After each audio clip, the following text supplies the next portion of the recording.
अस्सलामुअलैकुम स्टूडेंट्स, आज हम नाइन्थ क्लास की फिजिक्स के यूनिट नंबर 4 का लेक्चर नंबर 15 पढ़ेंगे जो कि पेज नंबर 105 पर मौजूद है। और आज हम प्रॉब्लम सॉल्व करते हैं कुछ इस चैप्टर की।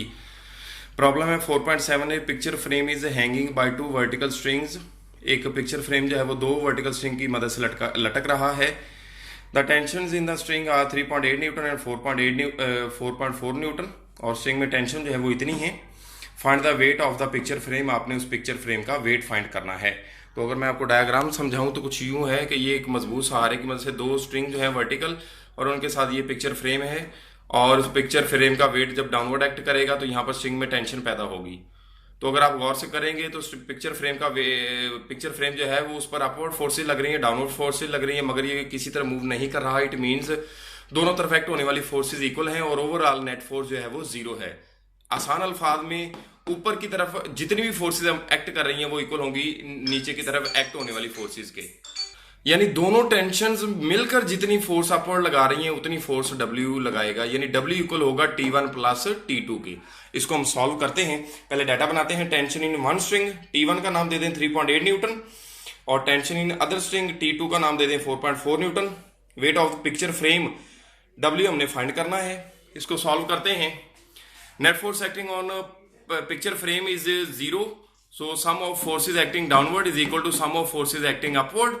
तो डाउनवर्ड एक फोर्स एक्ट करिए, W is equal to upward दो फोर्सेज एक्ट करिए, दोनों को सम कर लें T1 प्लस T2। यहाँ पर इनकी वैल्यूज पुट करके सम कर लें तो W की वैल्यू आ जाएगी 8.2 न्यूटन।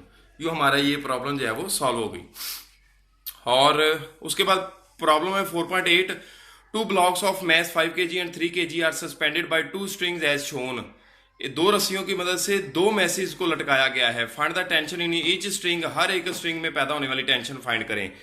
तो ये बेटा एक मजबूत सहारा है, एक रस्सी यहाँ पर है, इसके साथ 5 kg का एक मैस है, और एक रस्सी इसके साथ है स्ट्रिंग, और उसके साथ एक 3 kg का मैस है। दो ब्लॉक्स हैं। तो कहता है कि दोनों स्ट्रिंग में जो टेंशन है वो फाइंड करें। तो अगर हम बेटा जी इस ब्लॉक को A का नाम दे दें, इस ब्लॉक को B का नाम दे दें, तो यहाँ पर जो टेंशन T1 है और यहाँ पर जो टेंशन T2 है ये हमने फाइंड करनी है।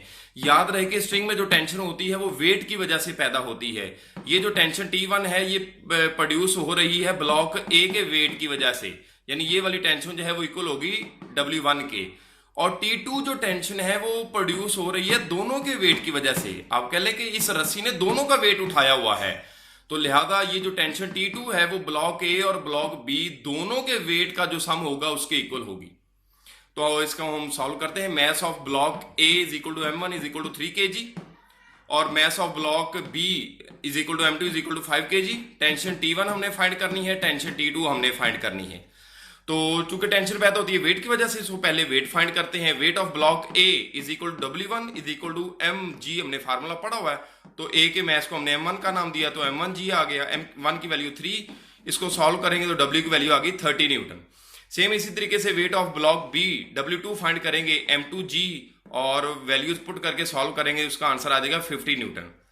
अब टेंशन फाइंड करते हैं। ये जो टेंशन T1 है ये टेंशन किस वेट की वजह से प्रोड्यूस हो रही है? ब्लॉक A के वेट की वजह से, इसलिए ये इसके इक्वल होगी। Tension T1 is produce due to weight of block A यानी W1। तो टेंशन जिस वेट की वजह से होती है उसी वेट के इक्वल होती है। तो ये आ जाएगा tension is equal to T1 is equal to weight of block A यानी W1। तो T1 एज इट इज आ गया, W1 की वैल्यू आ गई 30 न्यूटन, यानी T1 की जो वैल्यू है वो 30 न्यूटन होगी। उसके बाद T2 फाइंड करते हैं। टेंशन T2 जो है वो दोनों के वेट की वजह से, tension T2 is produced due to weights of both block A and B।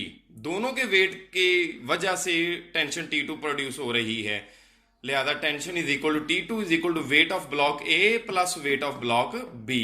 तो T2 और W1 प्लस W2 आ गया, दोनों की वैल्यूज पुट करके सॉल्व करेंगे तो T2 की वैल्यू कितनी आ जाएगी? 80 न्यूटन।